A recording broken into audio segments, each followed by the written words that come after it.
दोस्तों, गाय की सेवा करने से, गाय को रोटी खिलाने से क्या फल मिलता है? गाय के किस अंग को स्पर्श करने से रोग नष्ट होते हैं? गाय को नमस्कार करने से क्या फल मिलता है?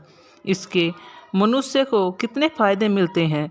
आज इस प्राचीन महान कथा के माध्यम से हम आपको बताते हैं। तो चलिए बिना देरी किए आपको सुनाते हैं ये गौ माता की महान कथा। प्राचीन काल की बात है। एक राजा हुआ करता था। वह बहुत दानवीर तथा धर्मात्मा था। उसके 7 रानियां थीं, लेकिन उसकी कोई संतान नहीं थी, जिसके कारण वह राजा बहुत अधिक चिंतित और परेशान रहता था। विशेष रूप से जब वह अपनी मृत्यु के बारे में सोचता था कि उसके बाद उसकी विरासत और साम्राज्य का क्या होगा।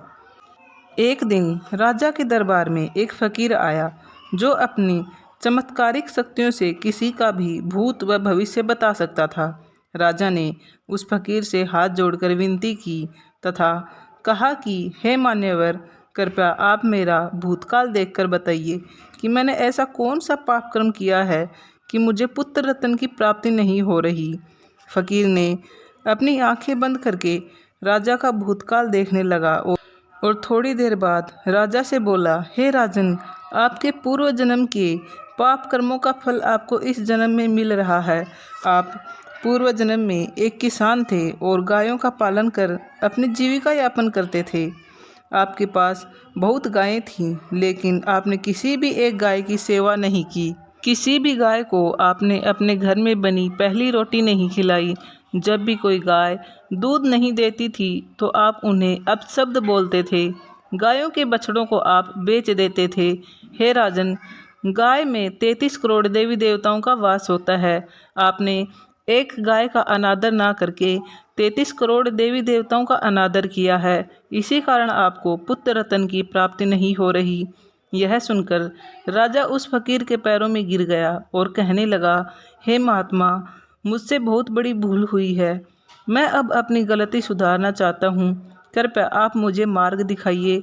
कोई ऐसा उपाय बताइए जिससे यह मेरा पाप कर्म नष्ट हो जाए।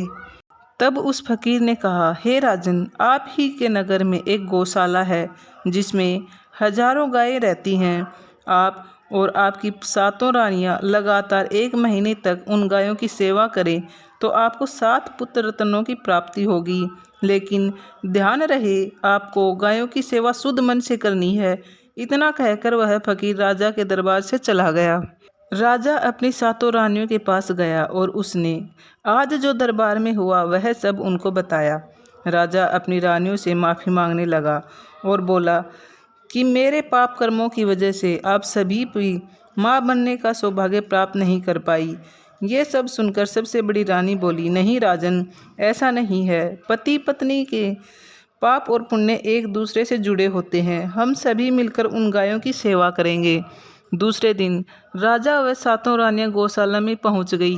वे सभी मिलकर गायों का ध्यान रखने लगे।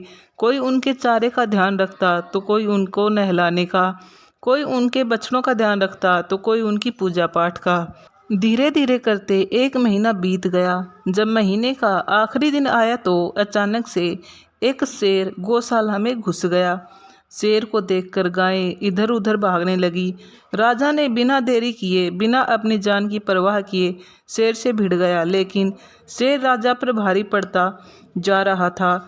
राजा का शरीर पूरी तरह से लहूलुहान हो चुका था, लेकिन राजा अब भी गायों की रक्षा के लिए शेर का सामना कर रहा था। तभी अचानक काले बादल घिर आए। बिजली की कड़कने की आवाज़ आने लगी।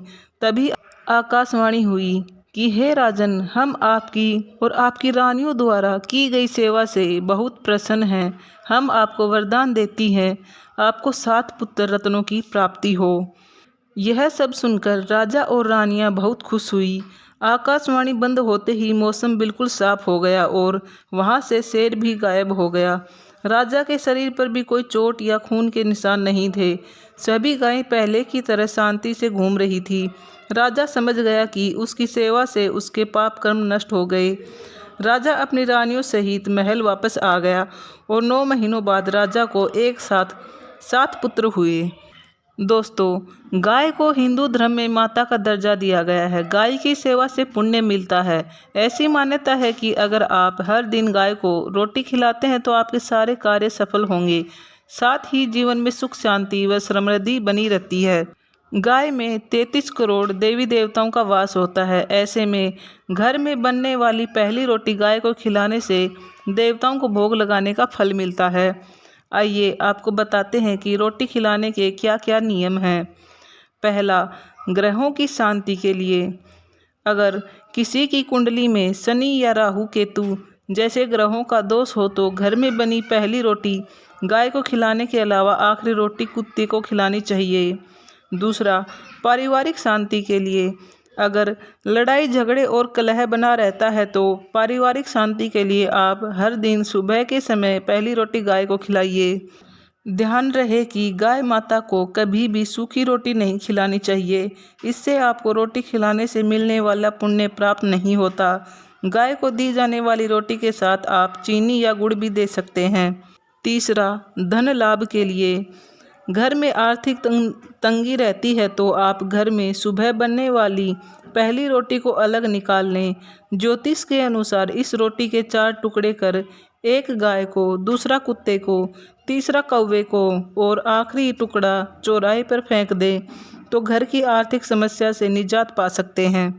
दोस्तों, ऐसी ही आध्यात्मिक वीडियो पाने के लिए हमारे चैनल को सब्सक्राइब करें और आपको ये वीडियो पसंद आई हो तो लाइक और कमेंट ज़रूर करें।